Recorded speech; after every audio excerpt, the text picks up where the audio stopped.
بسم اللہ الرحمن الرحیم۔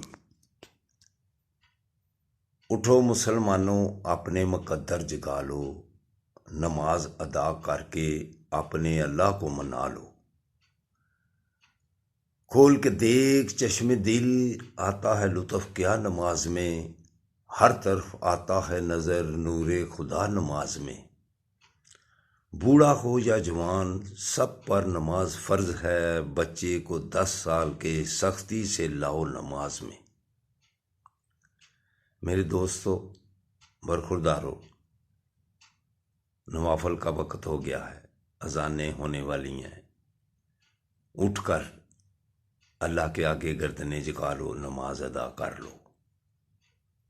یہ ہماری زندگی کو سکون سے گزارنے کے لیے اللہ نے یہ ہمیں حکم دیا ہوا ہے کہ میرے آگے زندگی میں گردن جھکاتے رہو گے تو انشاءاللہ تعالی آپ چین اور سکون کی زندگی یہاں بھی گزاریں گے اور قبر میں بھی گزاریں گے۔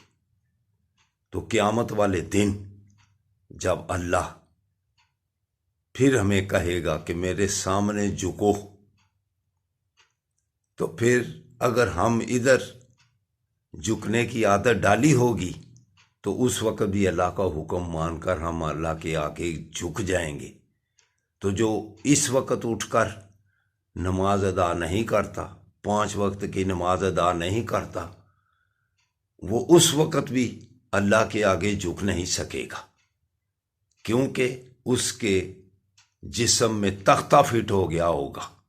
سامنے اللہ کا حکم پا کر بھی وہ سیدھا کھڑا رہے گا۔ تو میرے برخورداروں، میرے دوستوں، ساتھیوں، انسان کی زندگی کے 2 حصے ہیں، ایک صبح کا، ایک رات کا۔ صبح کے وقت ہم سے غلطیاں کوتاہیاں بھی ہوتی رہتی ہیں، نیکیاں بھی ہوتی رہتی ہیں۔ تو زندگی کا دوسرا حصہ جو ہم نیند میں گزارتے ہیں، تو اس میں آقا صلی اللہ علیہ وآلہ وسلم نے کیسا ارشاد فرما دیا ہوا ہے کہ جو آدمی عشاء کی نماز پڑھ کر جماعت کے ساتھ سو جائے اور صبح کی نماز اٹھ کر پڑھ لے جماعت کے ساتھ، ساری رات نیکیوں میں گزرتی ہے۔ تو میرے برخوردارو، اتنا سا کام کرنے سے ہماری آدھی زندگی نیکیوں میں گزر جائے تو کیوں اس میں ہم سستی کریں؟ اٹھو، صحت بھی اچھی ہوگی، بیماریوں سے بھی بچ جاؤ گے۔ تو ساری رات نیکیوں میں اگر گزارنی ہے تو یہ عشاء کی اور فجر کی نماز جماعت کے ساتھ پڑھ لیا کرو، پھر انشاءاللہ تعالی آپ کی آدھی زندگی مکمل طور پر نیکیوں میں گزرے گی۔